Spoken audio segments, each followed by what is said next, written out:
Welcome to this Saturday's travel and history tip, and today we will be going to the little town of Madison, New Hampshire. I want to recommend that you go back to Nugget 174. It is our nugget on the Madison Boulder, which is a fabulous glacier erratic that is just out in the middle of the forest, and it's a great place to visit. And I also want to encourage you to watch Nugget 175, where we visited the Mount Washington Cog Railway and interviewed our friend David Clifford, who is a machinist at the cog. And the reason I'm starting this Saturday travel and history tip with that, it is the book that Lisa, his wife, loaned us that had the information on the Madison Boulder in the first place, and that is why we went there. And what was really neat about this is that just this morning, David texted this picture of his family at the Madison Boulder. And I want to encourage you to look forward to watching our Nuggets 176 and 177, where we talk to David more about the Cog Railway. But for today, we will talk about the little town of Madison, and I'm not going to go into great detail about what we saw there because there frankly isn't a lot of information. But when we had gone to see the Madison Boulder, we were driving on down into Laconia, and as we passed through the town of Madison, we saw the post office was at the old train station, and we saw all these fabulous things there.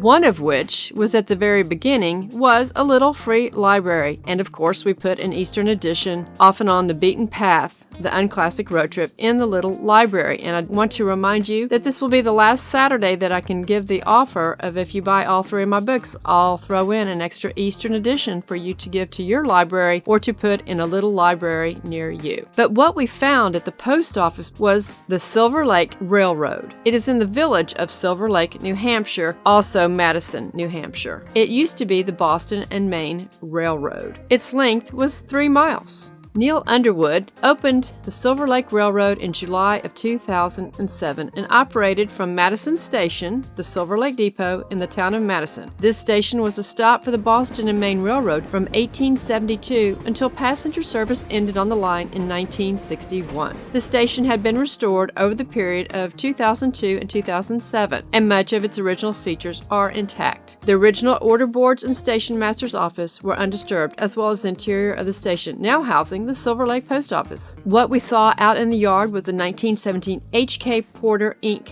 040 steam engine, a Plymouth 24-ton locomotive, a Vulcan 10-ton locomotive, a 30-inch gauge Plymouth locomotive, a mid-size Plymouth locomotive, a Fairmont A8 gang car, 3 Fairmont A6 gang cars used for power cars, a Fairmont S2 rail car, a Fairmont rail car converted to a small trolley, and 3 24-foot open passenger cars, and Boston, Maine and Union Pacific baggage carts, and a 1941 Sterling diner. The railway had operated on the historic Conway branch that was abandoned in October of 1972, and it traveled northward past a chain of ponds in Madison, New Hampshire, to a crossing south of Conway. Rides were approximately 40 minutes aboard the 2 24-foot-long open-air passenger cars powered by a Fairmont A6 rail car. The line passed a series of lily ponds and beaver ponds, which had beaver lodges and dams in them. And they probably still do. Just because the train didn't go by doesn't mean the beavers aren't still busy. Scenery included the Mount Washington Valley and views of the White Mountains.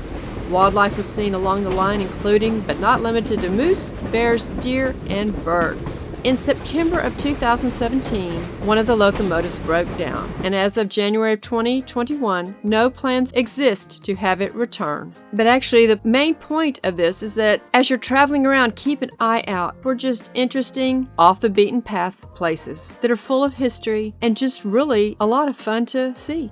And like this one, it was free. American history. Learn it, love it, appreciate it. Don't let them steal our history.